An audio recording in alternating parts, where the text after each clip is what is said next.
So with that, I am going to introduce our speaker this evening, and I'm going to put up the proper program.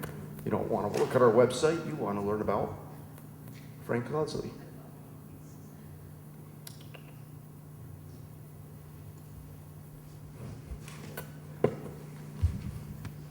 So I'm introducing Nancy Baird Brown.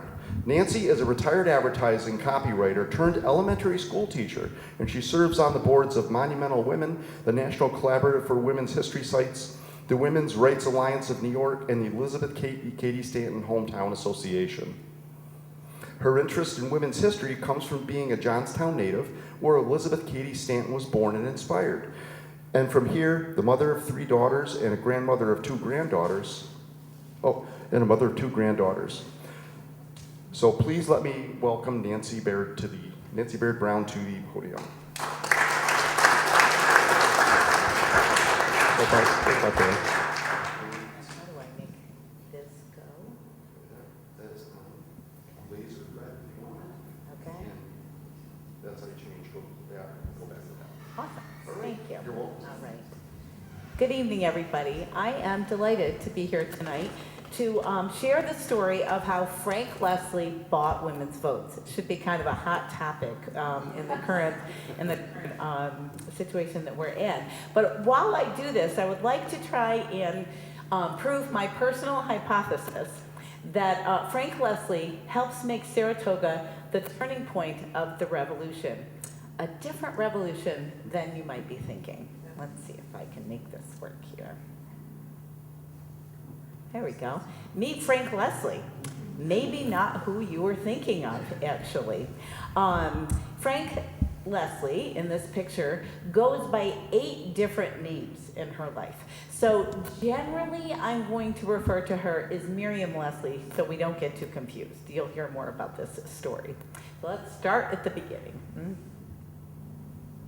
A little background of women's suffrage history is going to help you see her, what she did for women's suffrage. So first of all, let's go way back. It's 1848, Seneca Falls, the women's movement starts. It's going to be 1854 when Susan B. Anthony and Matilda Jocelyn Gage come to Saratoga for the first women's suffrage meeting in Saratoga. It's held at St. Nicholas Hall. They're very strategic, and they come here because the anti-Nebraska movement is in town, and they feel like there's going to be a lot of smart people, and so they have their meeting, and it goes so well that they come back in 1855. So Saratoga plays a part in the very early days of suffrage. But the most important meeting is designated, I hope you've seen the National Votes for Women Trail marker that's out just at the end of the driveway here, actually to the right. And it points out the meeting that took place at Congress Hall in 1869, where the Matilda Jocelyn Gage came and the New York State Women's Suffrage Association was formed. Now you might wonder, why is that so important? We're one state in the Union. The New York State Women's Suffrage Association was extraordinarily well organized. They organized every county in the state, and they would work very collaboratively, to use her word, to try and get women's suffrage. So the first time it's going to come up for a vote is going to be in 1915, and though they're a very good organization, suffrage will be voted down.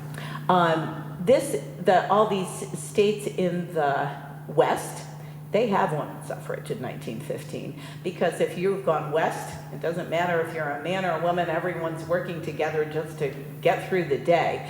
Illinois has now gotten women's suffrage, but as you can see, this East Coast, no women are voting any place there.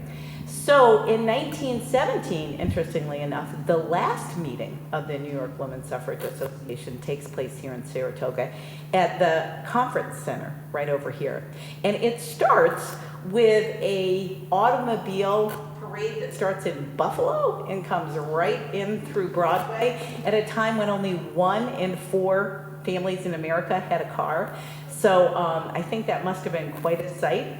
It was a very big meeting. It was, like I said, it's going to become the last meeting because in 1917 that suffrage is going to pass.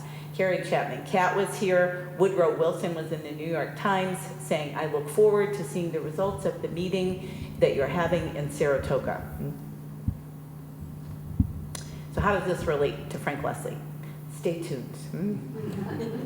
Let's start with the beginning of her life. Miriam Florence Follin was born to Charles Follin and an unknown mother on June 5th, 1836. There isn't a birth certificate. However, she does have a very strong mother figure you'll hear about, but she doesn't come into her life till she's about 3 years old. So there's a couple reasons that they assume that her actual biological mom was an enslaved woman. That would have been, Charles Follin did have enslaved people around his family, as well as the fact that she spent a lot of time in her life covering up her dark complexion. So at an earlier point in her life, she categorizes her life kind of sadly by says, I never had any childhood, for the word means sunshine and freedom from care. I had a starved and pinched little childhood as far as love and merriment go. So she moves from New Orleans to Manhattan when she's 1. She's going to move back to New Orleans when she's 4. She's going to move to Cincinnati when she's 10. She and her stepmom are going to move back to New York City when she's 12. All of these moves take place because Charles, her dad, is searching to find his fortune. He's going to search his whole life, and he's never going to find it. So by the time they move to New York City, Susan and Miriam are pretty much on their own when she's 12 years old. The one thing we can give Charles credit for is he really saw the value of education, and when he wrote her letters, wasn't sending any money, but when he wrote her letters, he always talked about do well in school and study hard. And she was an excellent student, and she attended public school, and she does give that educational background. She says that's where her self-confidence came from, she believes. So they are living, running a rooming house in the Bowery to pay the bills, okay? You can get a room for a month there if you're a man, it's only for men, or for a day, which seems a little curious. So when she's 14, clearly things aren't going too well in her life because she petitions the court as a 14-year-old to make her Uncle Adolphus her legal guardian, so she has someone to watch over her. Uncle Adolphus does take that on, doesn't do much more than give her some money so she can go to school uptown, which she does. She becomes fluent in 4 languages, which is not nothing. She's certainly very smart. And at age 16, things got even worse, and they moved to even worse tenement house, worse than the Bowery. Okay, so things are not going very well.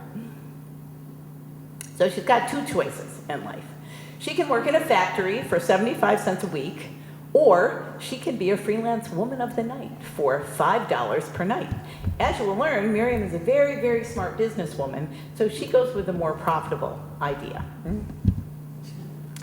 Interesting, to give you an idea of what kind of a marketer Miriam was, in many, many years later, when she's famous in publishing, she'll be in New Orleans standing in front of a beautiful home, and she'll be telling the reporters and the photographers that this is her life. She was born in a mansion on Dauphine Street in New Orleans. She was nursed by a dear old mammy.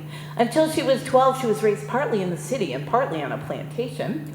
She was brought up by her genteel parents, and she learned her social graces from her Bostonian mother, and she learned the world culture from her prominent cotton broker father. So that was the story she chose to share. So enter David Peacock. Well, Miriam wasn't the only smart one in the family because David was one of her clients, and he worked at a jewelry store. So he would share beautiful jewelry, which she loved, and in return, she did whatever she did for him. Well, Susan Danforth, now Follin, her stepmom, to whom that's the only 2 of them left at this point, sees an opportunity, gets a sheriff, catches him in the act, and says, she's 17. So you can go to jail or you can marry her. So he chooses marriage. They never lived together, He has it annulled after 2 years. But Susan has taken her daughter, or stepdaughter, and made her from a prostitute into a married woman, which is socially acceptable. So pretty smart, until the annulment.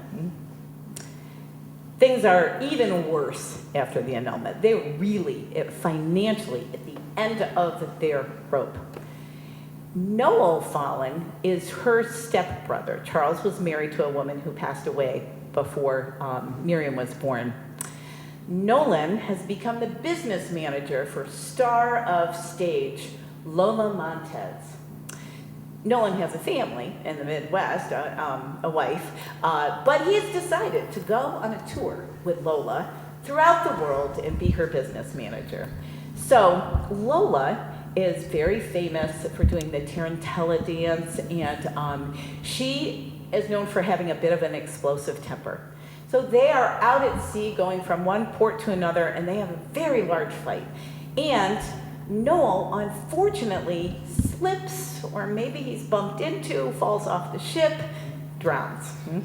Lola comes back to town, and to the States, and she is bereft. She actually feels really bad. And she wants to make things right for Noel's family, because Noel was the love of her life, one of the many loves of her life. So she tries to make it right with his wife. She says, here, let me give you some money. She's like, yeah, no, I don't want anything to do with you. So he goes the next level. Well, where's his sister and his mother? And so she goes to Miriam and Susan, who are just about to not have enough money for food, and says, I want to take you in. And Miriam, you're so beautiful. You can be my protege, and I will teach you how to be a star, and you should come and live with me, and I will teach you everything I know. So that was great news. That was very great news. Just in the nick of time. They've performed even at the Green Theater here in Albany. So they performed all over the country, but this is one of the places that they performed. That goes on for a little while. Miriam has a lot of different alliances with a lot of different men, maybe a senator and a few other people. Then she meets Ephraim G. Squire, who goes by E.G. Squire. He is a very famous anthropologist. He's written 6 books. He is an expert in indigenous people, and he has really an eye for her. He's 35, she's 21. They decide to get married. I don't think she was that excited about it, even though she said yes, because the wedding day came and she said, nah, I have a headache. And then the next wedding day came and she said, nah, I have a headache. So after 3 days of going, nah, not yet, no, I don't want to get married yet, she marries him. They go on a world trip, which is wonderful. She's not feeling very good, though. She doesn't feel good on this trip. She comes back to the United States, still not feeling very well, so she goes to the doctor, and he comes up with this great idea to improve her health and spirits. Her physician said, try a change of air and bring her to the Queen of Spas, which we all know is Saratoga Springs. So it's 1859, and they come to Saratoga. Enter Frank Leslie. Originally named Henry Carter, Frank Leslie has a huge publishing company in the United States, because he does Frank Leslie's illustrated newspaper at a time when there's no photographs, so illustrations are really very sought after. He has a number of publications. He's very well known, and interestingly enough, I wish you could read it, but on the right is a copy of Frank Leslie's illustrated journal in the summer of 1859, and it's all about Saratoga. And the captions even say, as seen by this artist himself. And it's all about what life is like here in Saratoga and how wonderful it is. So chances are pretty good that Miriam might have met Frank, and E.G. did as well, because E.G. is then going to go to work for Frank Leslie for a little while. Frank definitely knew Miriam, who is shown right here, by the time that Lincoln got inaugurated, because she was a featured person in his coverage of the inaugural ball. She was featured in a number of the illustrations, and this was the copy that went with it. This lady's personal attractions, youth, and graceful manner made her the acknowledged belle of the ball, while her sprightly and intellectual conversation, her knowledge of various languages placed all who came within her sphere perfectly at their ease. Her dress was also a triumph of taste and elegance, so she had definitely caught Frank's eye. So he hires her as the editress, I believe at the time, of one of his ladies' magazines. Frank loves Miriam. One problem, Frank's married. So Frank decides, well, you know what, if I cut off all the money to my wife, maybe she'll give me a divorce. That takes a while, gets very messy, eventually works. And the other problem is, Miriam's married to E.G. Squire. So they solved that a little differently. Frank moves in. So E.G. and Miriam and Frank live together. And it's usually Frank and Miriam out on the town at Delmonico's and every other place, but it is a fairly open menage a trois. There's even in 1868, I found in the Daily Saratogian that they were here for Frank's son's marriage, the three of them. So eventually, E.G. grants her a divorce. Not until they have put some of the other magazine people up to it to take him to a house of ill repute, get him drunk, get the evidence that he is being unfaithful to his wife, and then they make him divorce her. He later loses his sanity. It's a very unfortunate story. Leslie takes over, and now they finally are together. The one thing that does not go right for Miriam is that New York society never accepts her. Caroline Astor runs the show, and Miriam has nothing that she's supposed to have. No pedigree. She's about to be divorced 2 times. She's a career woman, so Caroline will not let her in. So Frank takes over, and they build a new life here in Saratoga in particularly. He buys land, he buys 92 acres between Lake Lonely and Saratoga Lake, and they build a huge estate. And they love Saratoga. They say it's Paris in the country. And the wonderful book by Betsy Priolo, Diamonds and Deadlines, which was written in 2022, says they fitted interlock and their Saratoga Springs estate with such magnificence that it became a must-see destination for visitors who viewed the grounds from tour boats. Much better picture upstairs in the exhibit. So things are wonderful. They have a wonderful life together. They travel everywhere until, as you can see, 1880, Frank Leslie dies. And I'm sure that Miriam had a little part in this because in this, and that's a really bad highlighting job, sorry about that, it says his death was caused by complicated diseases, and his wife said it was hastened by the vexation caused by the recent lawsuit with his son Henry.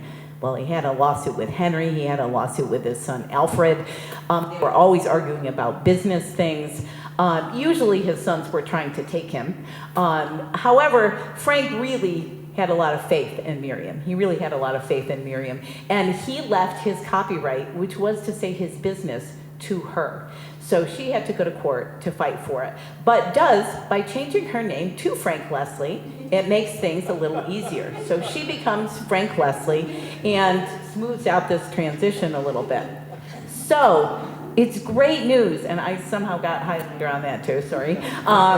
It's great news that Miriam inherits the business and about $98,000 worth of debt. The business is doing terribly.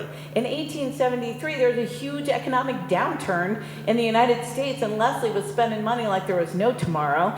He had about 90 different publications. He just loved starting new things, whether they were profitable or not, and he didn't really keep up with technology. So she is now overseeing what I have read is 300 or 400, somewhere in between that, men in a newsroom, and it's 1880. It was not done. It was not done. She starts to cut the number of publications to try and make things a little more profitable. She takes a look at the technology, but he passes away in January, and in May 13th, I believe, they come to her and they say, you got a week. I need $50,000 if business is ours.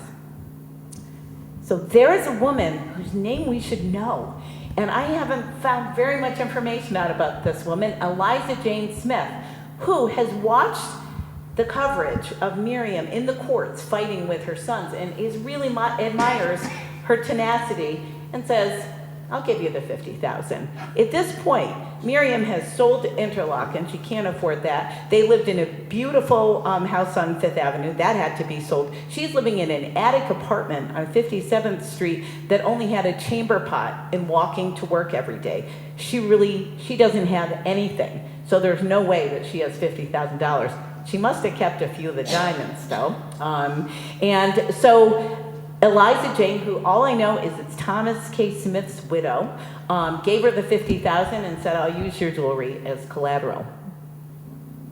Well, fortunately for Miriam, and unfortunately for President Garfield, he gets shot about a year later. Miriam has her artists on a train. Within an hour or two, they come back. She feeds them champagne and sandwiches all weekend. They have an illustrated weekly out on Monday. And even if you Google Garfield getting shot, you'll see the Frank Leslie version of it. Because all the other newspapers had it on Saturday, but they didn't have any illustrations. She had the illustration. So she is also given the rights to be with the family. They have illustrations of Garfield's sickbed. And Garfield's going to die in September, unfortunately. However, Miriam, who has already printed her weekly newspaper, a very expensive thing to do, says, stop the presses. And she's credited with that. She's credited with that phrase, stop the presses. She sends her artists. We said, we're going to cover this funeral. It's the only visual coverage of Garfield's funeral that was available. And that turned everything around. Her illustrated newspaper, the subscriptions grew exponentially, and her fortune turned. She became the Empress of Journalism. This is what her office looked like, an illustration of what her office looked like. She also was a woman who did everything herself. She's said to go to work at 8 a.m. and leave at 8 p.m. She didn't delegate a lot of things, but she ran a very tight ship. So, and one other thing, she turned that whole ship around. There's going to be another point in her life down the road where she's able to travel. She loves to go to Europe. She's going to become Mrs. Willie Wilde for about a year, Oscar Wilde's brother. Then she's going to go back to Frank Leslie after that. That didn't work out. And however, you know, she kind of makes her own way, like she always has. Astor's never going to invite her over. So she makes her own Thursday salons in Miriam's, they become a very famous place to be. They are supposedly served caviar and strong drink, and there's music and entertainment, and people talk different languages. And here is, I believe that this is her holding her dog, a very poor picture of it. But they were very famous in New York as well. This is where we think, or pretty certain, that she met Carrie Chapman Catt. Because she would invite all the people of the day who are doing interesting things. So Carrie Chapman Catt had taken over from Susan B. Anthony to run the National American Women's Suffrage Association. So she was a key suffragist. If you've seen Suffs, you'll know Carrie Chapman Catt. If you've seen it on Broadway, I understand it's closing, so go before January. It tells a little bit of her story. She had a state-by-state method that she was trying to win suffrage by. She was kind of fighting with Alice Paul, who was a little bit more militant. But she's very famous, very well regarded. We feel they met at one of her salons. So this is a piece of a letter from March 1914. And it says, this is from Kat, is reaching out, and she's asking Miriam for money. And it tells you a little bit about their relationship. We have secured the first $1,000 for the press work from a contributor who desires to be anonymous. If you are able to contribute as much as $1,000 or even $500, perhaps you would like to make it the last $1,000 or the last $500 of this $10,000 fund. This is rather a good way to add stimulus to the giving. We are hoping to announce these contributions in a meeting to be held at Mr. Uttermeyer's home on March 18th. We shall send you the announcement of this meeting later. You have always kindly supported suffrage work, and I'm sure we can depend on you now.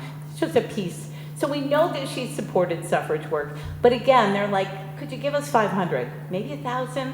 And this is her reply. I will not bore you. This is just a piece. It's sort of a piece of the end. Will not bore you with the tale of my stocks and bonds. Suffice it to say that in my state of health, I must have money.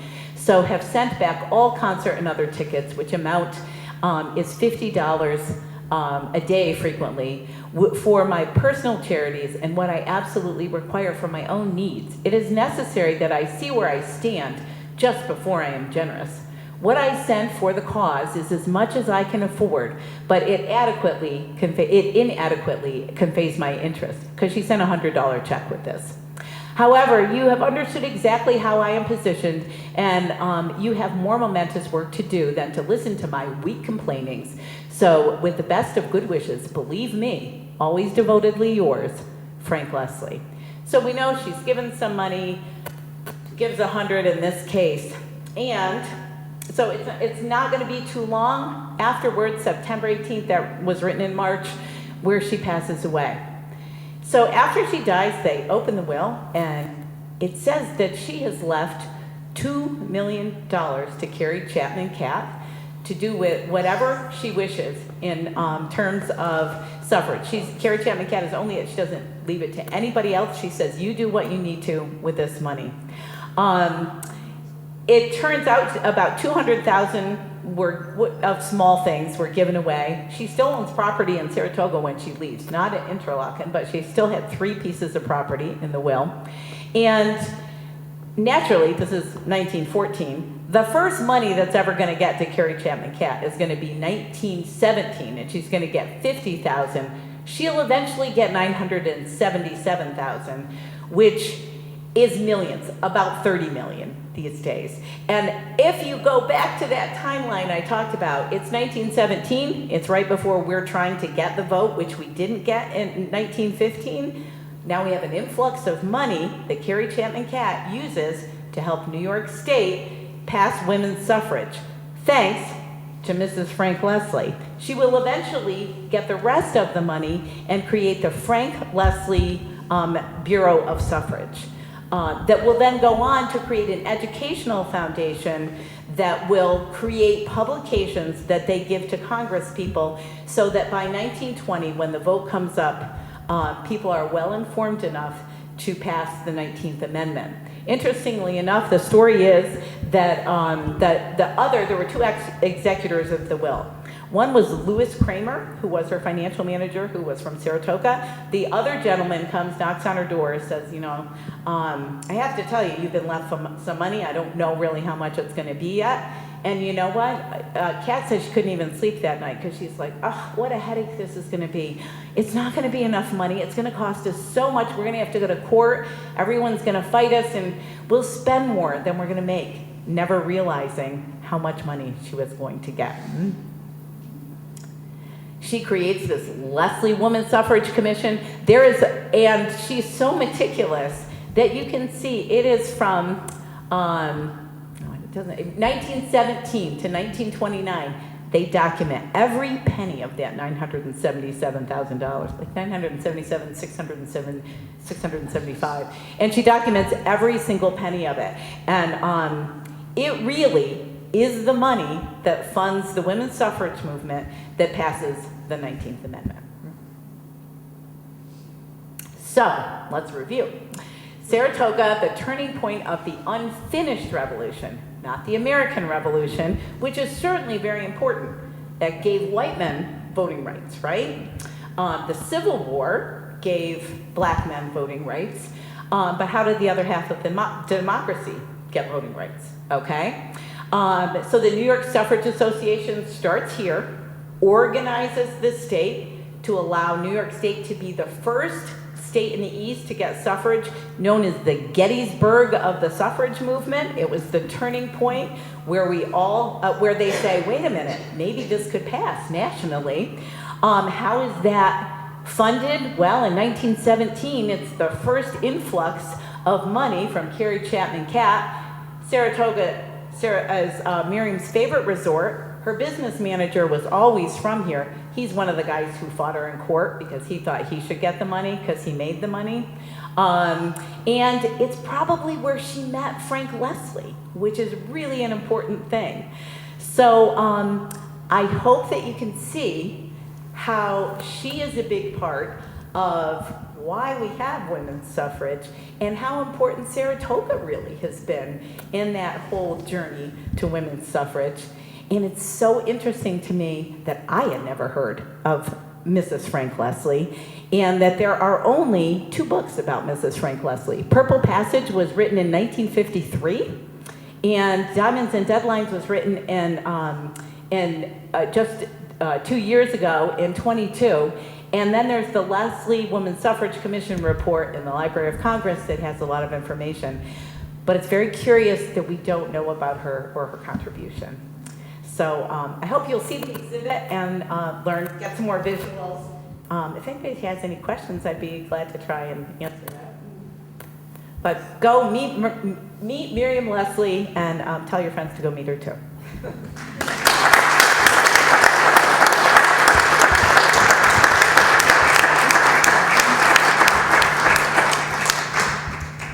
Nancy, thank you. Oh my God, that was fantastic. That was a fantastic presentation. Thank you so much. So we're going to wrap up the get-together tonight. Just want to mention, John talked about the December fundraiser that's coming up. Next month we do have a program. We just scheduled it. It's going to be November